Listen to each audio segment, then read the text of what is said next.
donc sur le livre en général. Donc, je peux te poser la question si tu veux, mais Oui, pose-moi la question, ça oui, m'aide. c'est plus agréable. Donc, je vais te, ouais, je vais Je te donner regarde le le, je regarde torticolis. le, je regarde le. Oui, je vais te donner le torticolis, donc je me mets là et puis Non, j'irai non, non, doucement. non, c'est simplement le départ. Euh, donc, cher Alain, tu as publié ce livre, Le meilleur thérapeute, c'est vous, chez Odile Jacob. Alors, on est en tout début 2024, mais c'était en 2023. Et dans cette interview, j'aimerais vraiment qu'on puisse explorer les messages que tu veux transmettre dans ce texte. Et peut-être que la meilleure façon de commencer, c'est que tu nous dises globalement quelles étaient tes intentions, tes motifs pour écrire ce livre. Bien, ben, merci beaucoup Sylvain de me proposer et de parler de ce livre, car c'est vrai que c'est un livre qui m'a sans doute intéressé après plus de 40 années d'expérience, d'accueil, d'écoute et de soins aux personnes qui avaient le sentiment qu'ils avaient du mal à trouver leur chemin, qui répétaient les mêmes erreurs, ou qui étaient envahis par des angoisses qui les débordaient, ou des moments vraiment, des passions tristes, comme on dit, qui faisaient qu'ils avaient besoin de parler à quelqu'un et de comprendre ce qui leur arrivait. C'est vrai que l'approche que j'ai exercée dans cet accueil est une approche de compréhension de ce que la personne vit, plutôt que d'être uniquement centré. Je n'élimine pas le problème tel qu'il se pose à travers des symptômes concrets, mais d'angoisse ou de tristesse ou de colère, mais euh, je suis convaincu que ces symptômes ont au moins pour une grande part une dimension humaine qui fait que le psychisme, comme on dit, est en jeu. Alors, qu'est-ce que le psychisme? C'est une question difficile. Je la prendrai sous une forme plus concrète, parce qu'au fond, je suis quelqu'un qui aime aussi beaucoup mettre les problèmes de façon suffisamment concrète pour que je les comprenne et pour que les autres les comprennent. Et le psychisme, c'est pour moi, c'est une représentation que nous avons tous de la vie, de nous-mêmes, euh, qui a une part tout à fait connue de chacun et qui a une part aussi inconnue. C'est ce qu'on appelle dans notre domaine l'inconscient. Et cet inconscient, on en connaît évidemment maintenant depuis plus d'un siècle l'importance dans la compréhension de nos sentiments, de nos actes, mais aussi de ce qui nous fait souffrir et surtout de la représentation de nous-mêmes. C'est-à-dire, au fond, notre travail en tant que thérapeute, c'est d'abord d'écouter la personne et de s'écouter l'écouter. C'est-à-dire d'écouter ce qu'elle a à dire. Une des premières questions, moi, que je pose quand les personnes viennent me voir, c'est la question de parlez-moi de vous. Euh, C'est-à-dire que ça permet à la personne d'abord de se sentir accueillie par quelqu'un qui est prêt à l'écouter et aussi d'exposer ce qui amène à faire cette démarche pour mieux prendre soin de lui. Au fond, le soin de soi remonte à l'histoire de l'humanité, c'est-à-dire que depuis le début de l'humanité, on s'est toujours intéressé à comment aider les autres à prendre soin d'eux euh, par une approche généralement collective, par une approche référant à des raisons, je dirais, tout à fait extérieures au monde. C'est la naissance des religions, c'est la naissance des mythes. Et nous sommes aujourd'hui dans une société et c'est la deuxième raison pour laquelle j'ai eu envie d'écrire ce livre, où le monde a vraiment changé. y compris dans notre domaine.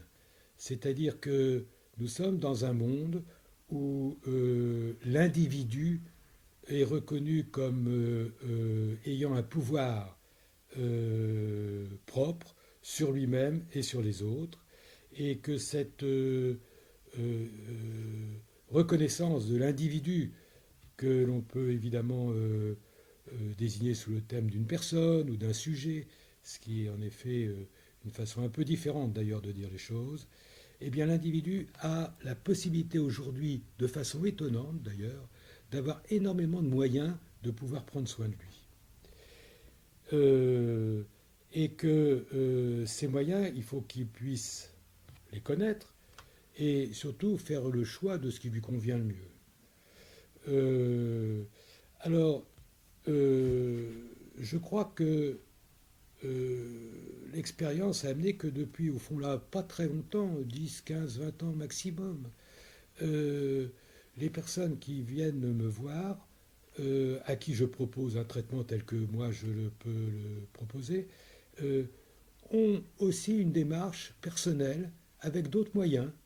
Euh, Moi, je propose évidemment une approche psychothérapique, psychanalytique, de compréhension, mais ils vont aussi avoir comme démarche d'aller voir sur Internet un site.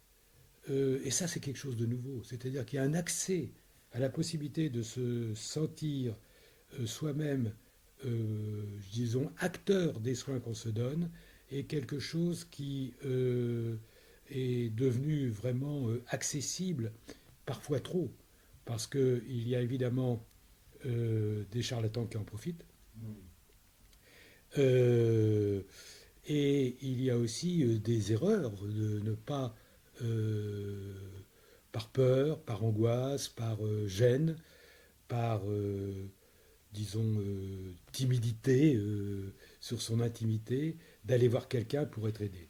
Alors, c'est un assemblage, au fond, de tout ça auquel on est confronté aujourd'hui. Et c'est pour ça que j'ai écrit ce livre, Le meilleur thérapeute, c'est vous. Pourquoi? Parce qu'il faut donner, à mon avis, la possibilité à la personne, soit quelle est la possibilité aussi d'aller vers telle ou telle approche qui n'est pas contradictoire avec ce qu'on lui propose, mais surtout, nous, en tant que thérapeutes, notre objectif, c'est que la personne devienne son propre thérapeute.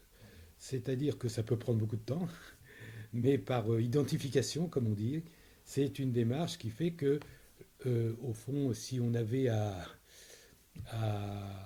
se représenter ce que peut être la fin d'une aide qu'on peut apporter, ben c'est que la personne devient son propre thérapeute, mais de la manière dont nous avons pu l'aborder, non pas par prétention, mais par communication de ce qui peut être réfléchi de soi à soi.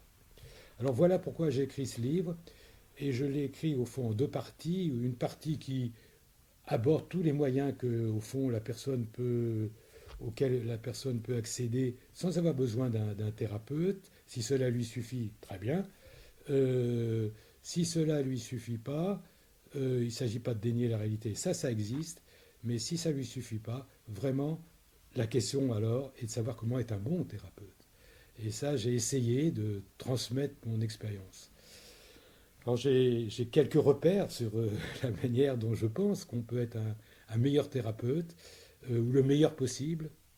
Bah, je l'ai déjà un peu dit, c'est-à-dire la première qualité, c'est de savoir écouter. Car la personne a besoin d'être écoutée. Au fond, quelqu'un qui est vraiment déprimé, je ne refuse pas l'idée qu'il ait besoin d'un médicament. Mais je suis malheureux de voir une personne qui ne prend qu'un médicament alors cette personne a besoin d'être écoutée aussi sur ce qui lui arrive. Et que d'ailleurs toutes les recommandations internationales aujourd'hui le recommandent, c'est ce qu'on appelle les bonnes pratiques cliniques. Eh bien les bonnes pratiques cliniques, c'est l'association pour des problèmes qui sont vraiment des problèmes qui nécessitent une approche médicamenteuse, des problèmes qui nécessitent aussi une écoute, et une écoute de soi-même, que l'approche qu'on pourrait appeler psychanalytique ou psychodynamique, comme on dit aujourd'hui, permet d'avoir. Et c'est une recommandation vraiment internationale. C'est une bonne pratique clinique. Au point que si on ne le fait pas, eh ben je dirais, euh, moins, en, moins en France qu'aux États-Unis, mais on peut être condamné de ne pas avoir donné cette bonne indication à la personne qui vient nous voir. Alors, qu'est-ce que c'est qu'être un bon thérapeute? Car je crois que c'est ça, au fond, le plus important que j'ai essayé de mettre en mots dans ce livre. Au-delà de savoir écouter, c'est aussi de savoir accepter ce qui est inconnu, ce qui est inaccessible, euh, les obstacles, les désirs de changement et ce qui s'y oppose.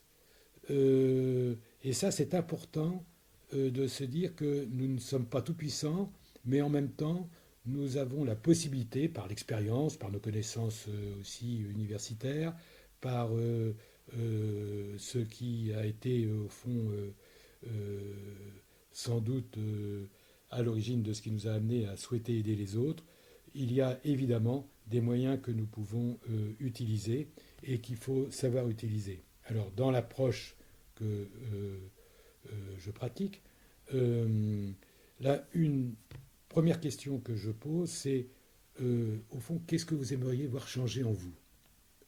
Alors pourquoi? Qu'est-ce que vous aimeriez voir changer en vous? C'est parce que je ne vais pas avoir comme démarche de changer le monde autour de la personne. Je n'en ai ni les moyens ni l'éthique. Euh, je peux le faire de façon détournée quand il s'agit d'enfants et d'adolescents, car on peut aussi à ce moment-là aider l'environnement de l'enfant et de l'adolescent, c'est-à-dire les parents, qui sont tout à fait en question quand on s'occupe de bébés, d'enfants et d'adolescents. Mais chez l'adulte, c'est vraiment quelque chose qui est beaucoup moins présent.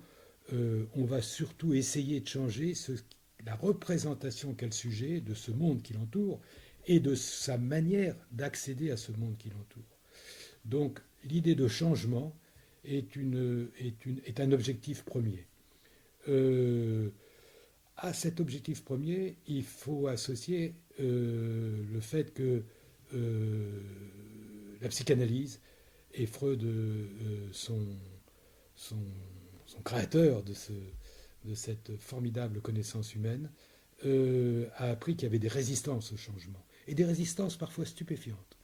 C'est-à-dire que on est beaucoup plus attaché inconsciemment à ce qu'on pense, à ce qui nous fait souffrir. Et ça, c'est une résistance à ce qui peut être un désir conscient de changement. Il y a d'autres résistances, il y a des bénéfices secondaires qu'on peut aussi tirer de certains symptômes. Enfin, tout ça est une approche qui est incontestablement dynamique dans l'approche qu'on a, mais qui nécessite en effet de prendre en compte qu'il y a un objectif que l'on se fixe, c'est que la personne puisse, par notre aide, à accéder au changement et à dépasser les résistances qui s'y opposent. Alors, il y a une autre manière aussi, je crois, de dire que c'est plutôt une qualité, je pense, chez un thérapeute, c'est de bien expliquer à la personne ce qu'on fait. C'est-à-dire que il ne s'agit pas, je crois, de ne pas donner à la personne le sentiment qu'elle se remet complètement entre nos mains et qu'elle n'est plus, au fond, que soumise à notre pouvoir ou à notre savoir.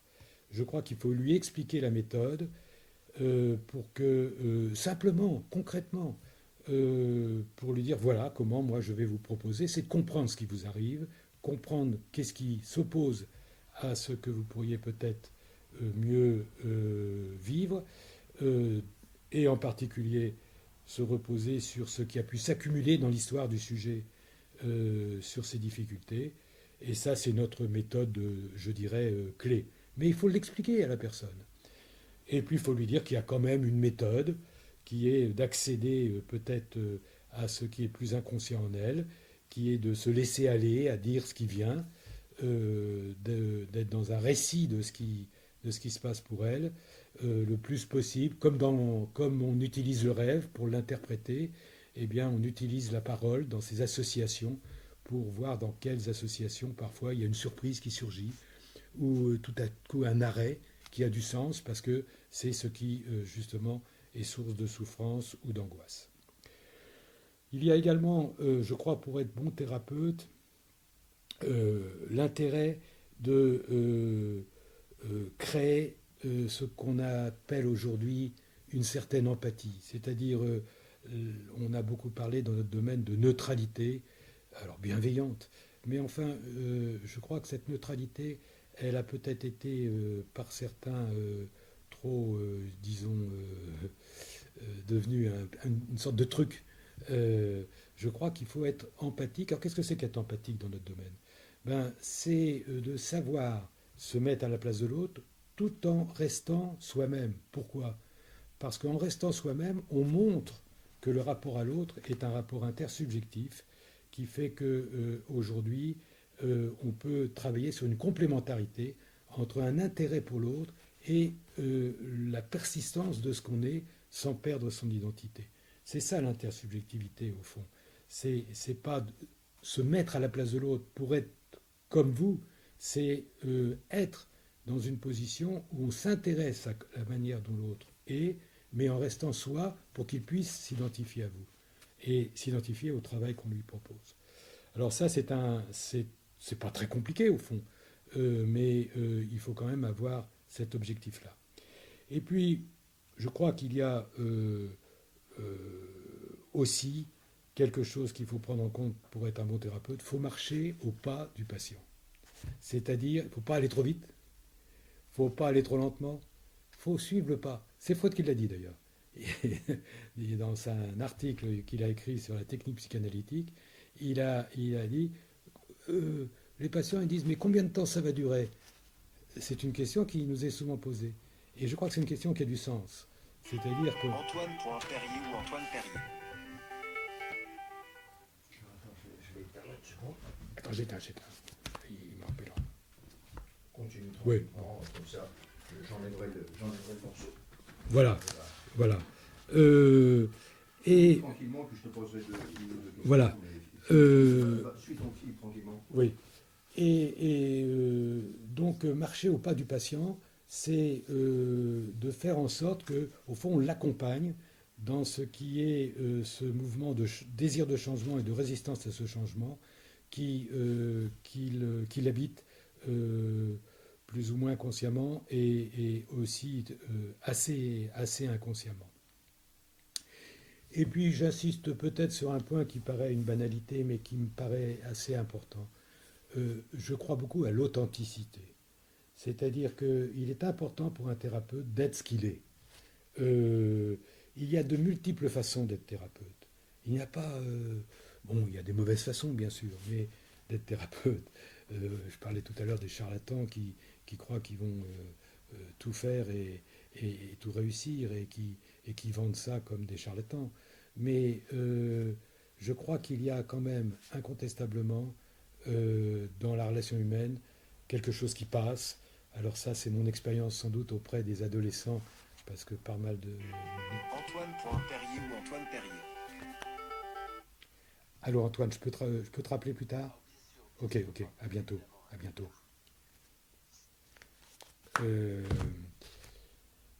Et que l'authenticité est quelque chose qui passe. Et quand on s'occupe d'adolescents, je pense que si on n'est pas authentique, alors là, c'est la source d'échec quasi systématique. Il ne s'agit pas de prendre l'adolescent ou l'adolescente, bien sûr, pour ce qu'il n'est pas, mais pour le prendre dans ce qui lui pose question et de lui dire authentiquement ce qu'on pense de ce qu'il peut vivre ou ne pas savoir bien vivre, et de le dire authentiquement. On n'est pas dans une position parentale éducative, on est dans une position d'accompagnement de l'adolescent en lien avec son environnement. Et c'est ça l'authenticité. C'est-à-dire dire vraiment, écoute, non, là, je ne suis pas d'accord avec ce que tu fais. Si tu prends telle ou telle drogue qui fait que je ne peux pas travailler avec toi, je ne suis pas d'accord avec toi. et on arrête, et quand tu auras un peu compris ça, on reprend. Il faut savoir être authentique avec les adolescents, ça c'est sûr, mais je crois qu'il faut savoir être authentique à tous les âges de la vie. C'est c'est ce qui passe au fond dans la vie. Euh, on n'est pas obligé de tout dire. Il faut garder l'intimité, il faut garder aussi ses secrets, il faut garder une distance, mais ça n'empêche pas qu'une authenticité est nécessaire pour que la relation à l'autre puisse s'établir sous un mode de suffisante confiance. Alors ces différents points-là paraissent peut-être au fond assez simples, assez basiques, mais je crois qu'on peut les oublier parce on a parfois tendance à être pris trop par notre intellectualisation, nos connaissances théoriques, nos approches un peu apprises par nos maîtres. Il faut être soi et être soi pour que l'autre soit lui-même et soit suffisamment en relation avec lui-même. Voilà un peu ce que je pense avoir transmis dans ce livre, en disant que la personne peut vraiment se prendre en charge elle-même jusqu'à un certain point, et que ce n'est pas incompatible avec le fait qu'elle puisse aller voir quelqu'un si vraiment elle n'arrive pas par elle-même à s'aider elle-même, et que, une fois de plus, on peut écouter de la musique, on peut faire du sport, on peut faire de la relaxation, du yoga. Ça ne me gêne pas quand j'ai des patients qui me disent « Ah, mais je suis aussi allé voir quelqu'un avec qui je fais du yoga. » Très bien, parfait. On a, on a deux approches, je ne le dis pas comme ça. Je sais que c'est deux approches différentes. Je ne critique pas l'autre approche, mais je sais que l'approche telle que je peux la proposer est une approche qui est nécessaire aux patients dans la souffrance qu'il ressent. Bon, écoute, pour avoir lu ton livre, je trouve que ton résumé lui rend vraiment justice. Alors, il y a quelques points sur lesquels j'aimerais revenir, parce qu'ils sont passionnants et ils méritent que tu nous donnes quelques éclaircissements. Donc, la première partie de ton livre, on l'a bien compris, c'est l'éloge du meilleur thérapeute, c'est vous-même. Bon. Et tu sais, ton expérience te l'a appris il y a bien longtemps, qu'il y a, et tu y as fait allusion tout à l'heure, il y a des sujets qui peuvent, charité bien ordonnée commence par soi-même, qui peuvent s'occuper d'eux-mêmes, qui peuvent se soigner eux-mêmes. Il y en a d'autres, et c'est sur ce point que j'aimerais te voir réagir, et d'ailleurs ton chapitre 5 et 6 zoom vraiment sur cet aspect-là. Il y a des personnes qui justement souffrent parce qu'ils ne savent pas s'occuper d'eux-mêmes. Et donc ça c'est la bascule entre la première moitié de ton livre et la deuxième moitié de ton livre, c'est-à-dire éloge du cultive ton jardin, occupe-toi de toi-même, charité bien ordonnée commence par le soin de soi-même, mais il y a effectivement au milieu de ton livre ton intention très affûtée de clinicien, où tu constates, comme nous tous qui faisons ce métier, qu'il y a des gens dont justement le problème, c'est qu'ils ne savent pas. Ils savent pas. Ou ils peuvent pas.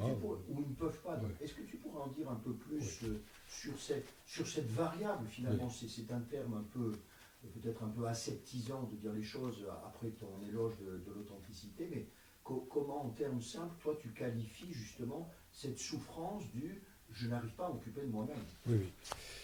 Alors, comment passe-t-on au fond de ce que on peut vraiment accepter aujourd'hui, que les personnes peuvent vraiment s'occuper d'eux-mêmes, à ceux qui ne savent pas s'occuper d'eux-mêmes, ceux qui ont beaucoup de mal à s'occuper d'eux-mêmes. Et c'est pour cela que, d'ailleurs, les demandes nous sont faites, et c'est pour cela qu'on est utile. Parce qu'on va avoir justement comme possibilité d'apporter à l'autre une relation et une compréhension de ce qui fait qu'ils ne peuvent pas s'occuper d'eux-mêmes. C'est-à-dire quand on ne peut pas s'occuper de soi-même vraiment jusqu'à un niveau qui fait qu'on a beaucoup de mal à vivre et sa vie personnelle et sa vie sociale, eh bien c'est qu'il y a là une difficulté qui est inscrite je dirais, dans l'histoire de l'humanité, qui est qu'il y a en nous une possibilité de nous détruire. Il y a une possibilité inconsciente de nous détruire sans qu'on se rende compte que on l'a et qui fait que, au fond, quand on ne peut pas s'occuper de soi-même, c'est qu'il y a quelque chose en vous qui, soit par votre histoire, soit par la construction de votre personnalité, a fait que vous n'avez pas pu construire dans votre développement personnel quelque chose qui est l'ordre du soin à soi. Et que cette prise de conscience de la personne qui n'arrive pas à s'occuper d'elle-même, ben c'est ça qu'on va leur proposer. Et on a des extrêmes dans cette difficulté à s'occuper de soi, c'est le déni de la réalité. C'est-à-dire qu'on ne comprend pas qu'on est dans une relation au monde et une relation à soi qui dénie les problèmes qu'on a. Et donc on n'arrive pas à s'occuper de soi. C'est une forme extrême qui peut aller jusqu'au délire. Il y a une autre forme, c'est qu'on clive les problèmes. C'est-à-dire qu'il y a une partie de soi qui fonctionne de telle façon qu'on est suffisamment quand même en état de vivre sa vie, mais qu'il y a une autre partie de soi qui est une partie qui fait qu'on est complètement incapable de vivre sa vie comme on pourrait la vivre. Et ça, c'est ce qu'on appelle le clivage, ce qu'on appelle le clivage du moi, mais bon, on ne va pas rentrer dans des choses plus techniques, mais qui permet justement de faire que la personne n'arrive pas à s'occuper d'elle-même, parce qu'il y a une partie d'elle-même qui régulièrement s'oppose à l'autre partie. Et puis il y a d'autres moyens qui fait qu'on n'arrive pas à s'occuper de soi-même, c'est qu'on est débordé par l'angoisse qui nous habite. Et que cette angoisse qui nous habite est quelque chose qui là est assez complexe, dans la mesure où cette angoisse, il faut essayer de la connaître, il faut essayer de la reconnaître, et il faut essayer de la dépasser. Alors, la connaître, c'est déjà une première chose qui fait qu'elle explique qu'on n'arrive pas à s'occuper de soi-même, parce que la conséquence de l'angoisse, c'est qu'on a perdu le contrôle des choses. On a perdu le contrôle de soi, on a perdu le contrôle des autres, et on a perdu le contrôle de ce qu'on fait. L'angoisse, c'est une perte de contrôle. Et cette perte de contrôle fait qu'elle tourne en rond. C'est un cercle vicieux.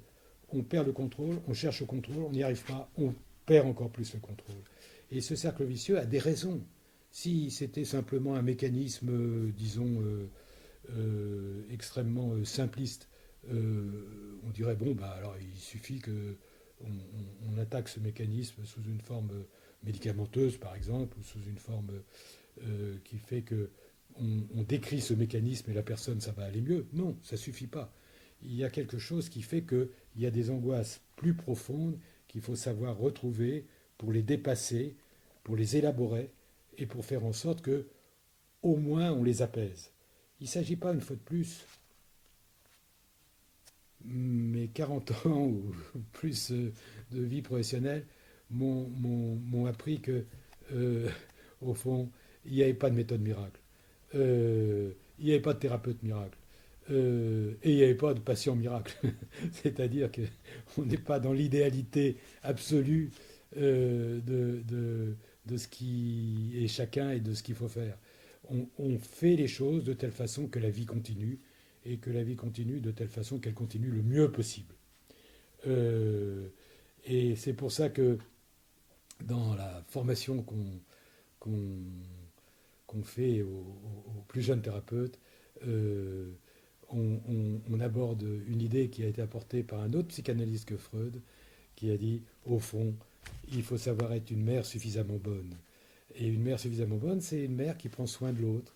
Eh bien, il faut savoir que la personne a des difficultés parfois importantes à prendre soin d'elle-même et que nous avons alors vraiment à intervenir pour l'aider à mieux prendre soin d'elle-même, à la tenir comme une mère tient son bébé dans ses bras, même s'il a mort, même s'il crie, même s'il crache, ce qu'elle lui donne, eh bien, elle le prend dans ses bras pour essayer qu'il s'apaise. Eh bien, c'est ça, au fond, l'origine de notre action. C'est une image, euh, mais qui a été quand même vraiment utilisée par un certain nombre de collègues en disant, au fond, il ne s'agit pas d'être le thérapeute magique, il s'agit d'être la mère suffisamment bonne, donc le thérapeute suffisamment bon pour la personne pour qu'elle devienne suffisamment bonne pour elle-même. Bon, écoute, c'est parfait comme jointure avec la question que je voulais te poser pour suivre. Euh, J'aimerais évoquer avec toi l'effet dodo, qui n'est pas loin de la mère suffisamment bonne, et ce que tu dis, et que je trouve d'assez courageux, parce qu'il y a à la fois une grande humilité et une grande acuité, tu dis qu'au-delà des spécificités des techniques de telle ou telle modalité thérapeutique, finalement, grâce à un certain nombre de travaux, on sait aujourd'hui, tu le listes ici, Oui, qu'il y a un certain nombre de points capitaux oui.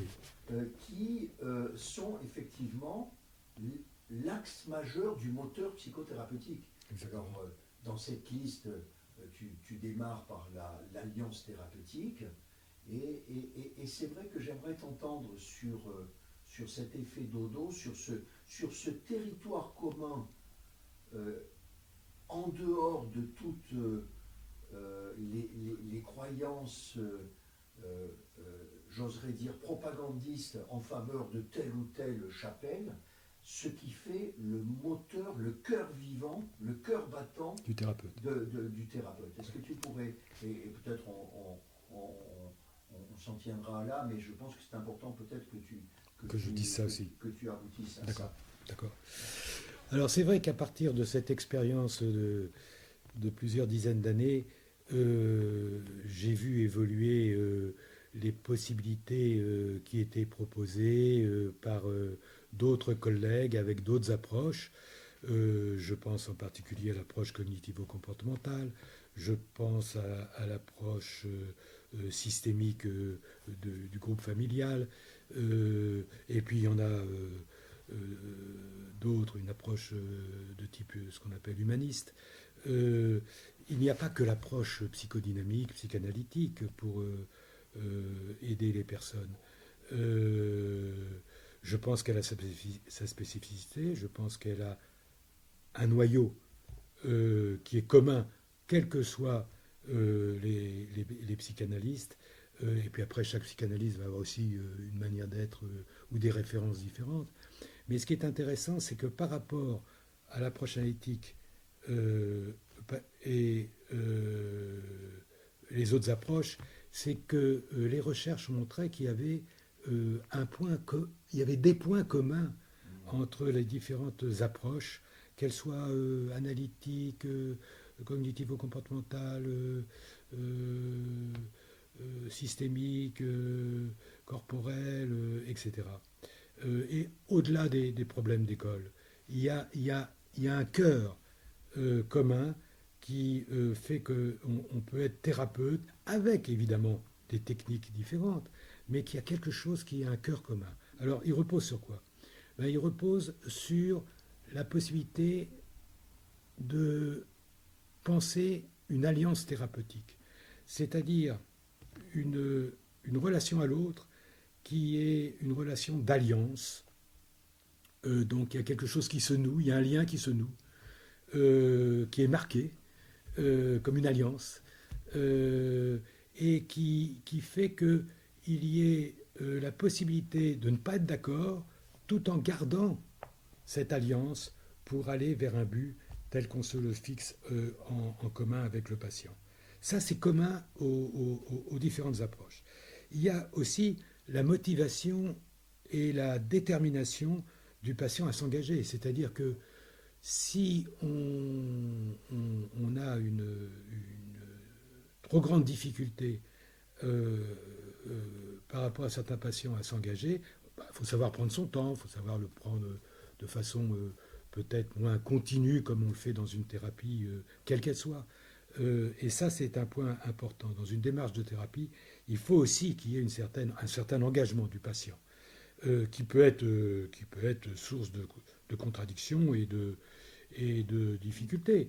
Mais ça, c'est au fond le jeu du thérapeute. Il y a un troisième point, c'est la confiance dans l'efficacité du traitement qu'on a. C'est-à-dire que moi, ça ne me gêne pas que quelqu'un aille voir un thérapeute ayant une autre approche que la mienne, mais ça me gênerait qu'il n'ait pas confiance dans la mienne. Et que ça, c'est quelque chose qui est vrai pour toutes les thérapies. Il faut que la personne ait confiance dans le thérapeute. Moi, il m'arrive souvent de dire, vous savez, il y a une base pour qu'on travaille ensemble.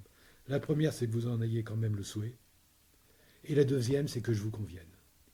Alors, c'est pas pour que vous me donniez une note, c'est parce que c'est peut-être les rideaux qui vous placent pas. Si c'est les rideaux qui vous placent pas, c'est pas grave.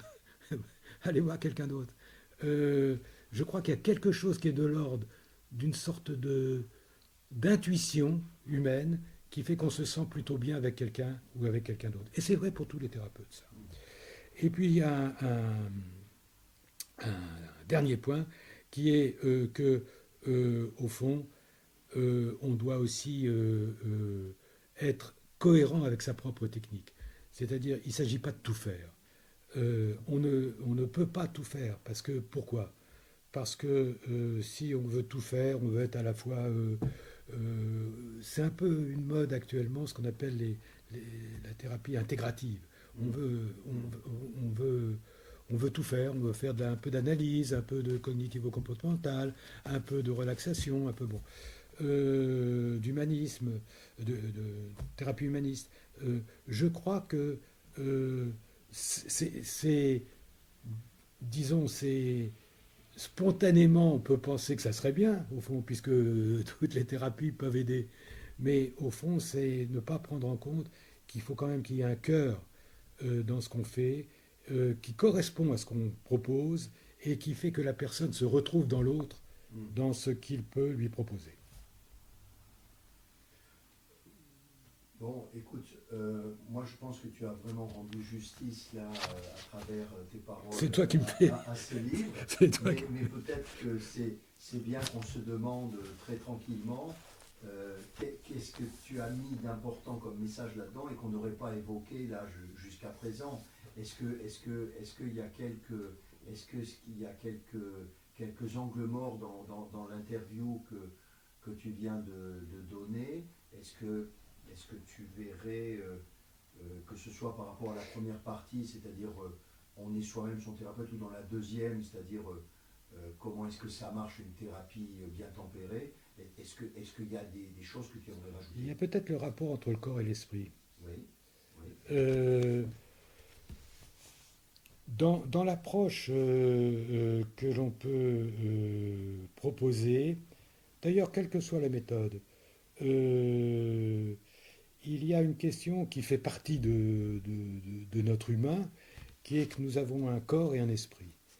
Et que la preuve en est d'ailleurs que quand on a une maladie somatique, une maladie du corps, qui est vraiment relève d'une spécialité médicale, par exemple, eh bien, on sait qu'aujourd'hui, l'approche, je dirais, d'attention à la manière dont la personne vit sa maladie est importante. Il y a des études qui ont montré, par exemple, mais ça, c'est des études qui ont montré qu'il vaut mieux être optimiste que pessimiste quand on a un cancer. Les études ont montré que la capacité de rechute était le risque de rechute était évidemment plus fréquent chez les personnes pessimistes que chez les personnes optimistes. Mais tout le monde ne peut pas être... Quand je dis optimiste, ce n'est pas optimisme BA, hein, c'est vraiment avoir un certain espoir sur ce qui peut arriver. ou en tout cas une certaine possibilité de ne pas voir que tout en noir. Ça ne veut pas dire non plus que le pessimisme, il faut s'en priver parce qu'il peut être utile le pessimisme. Il y a un pessimisme défensif. Quand il y a un vrai danger, c'est utile d'être pessimiste. Donc ce n'est pas une opposition pessimiste-optimiste, c'est une question d'équilibre entre un optimisme et un pessimisme qui fait que il vaut mieux quand on a une maladie du corps vraiment physique qui relève de la médecine ou de la chirurgie. Il faut aussi savoir qu'on a toujours un esprit qui fonctionne. Et que c'est pour ça d'ailleurs qu'il y a heureusement de plus en plus de psychologues dans les services hospitaliers. Et je crois que dans notre approche de thérapie, là, pour revenir vraiment au métier de thérapeute, c'est important aussi d'écouter le corps du patient ou d'écouter le patient parler de son corps. Parce que ça, c'est quelque chose qui ne peut pas être mis de côté, comme si on ne s'intéressait qu'à l'esprit. Quand on était psychanalyste, certains pensent qu'il faut s'intéresser qu'à l'esprit. Non, il faut s'intéresser à l'esprit s'occupant aussi du corps, et au corps s'exprimant par ce qui est en jeu dans l'esprit. Et que ça, c'est quelque chose, alors ce qu'on appelle au fond, ce qui relève de la psychosomatique, mais plus généralement, je pense qu'il faut en tant que thérapeute, quelle que soit la thérapie, savoir écouter ce que le patient dit de son corps et savoir l'aider à en dire plus sur ce qu'il dit de son corps. Alors, je ne peux pas m'empêcher d'associer avec ce qu'on a vécu, et peut-être ça va te donner l'occasion de dire un mot de notre cher APEP, ce qu'on a vécu pas plus tard qu'hier avec cette étudiante de l'APEP qui nous disait qu'après quelques thérapies, il lui arrivait de ressentir dans son corps propre un certain nombre d'éléments qui traduisaient, qui reflétaient la complication de ce que les patients avaient déposé chez elles. C'est-à-dire que c'est intéressant de voir que des thérapeutes en formation sont hypersensibles à ce que tu soulignes là. C'est-à-dire qu'il y a le corps du patient, du client, et puis il y a le nôtre. Oui. Peut-être que tu veux dire. Tu as raison de souligner ça. D'autant que j'ai vu récemment une collègue là, en supervision, une jeune collègue en supervision, qui est arrivée, qui disait j'ai vécu tellement difficilement cette patiente que j'ai eue que j'arrive pas à me... heureusement que je viens vous voir, parce que j'ai même parlé à mon compagnon en sortant de cette séance, et puis je viens vous voir, ça va m'aider. Mais vraiment, elle m'a complètement bouleversé. Quand on est thérapeute, on n'est pas insensible. C'est-à-dire qu'on peut recevoir aussi nous-mêmes des propos ou des manières d'être de certains patients qui vont vraiment nous amener à être en difficulté, nous, avec nous-mêmes. C'est-à-dire à nous angoisser, à nous sentir débordés par ce qui arrive. Et c'est important, en tant que thérapeute, d'accepter que ça peut nous arriver et de faire en sorte que c'est utile aussi dans notre métier de pouvoir aller parler ce qu'on appelle en supervision quand on est plus jeune.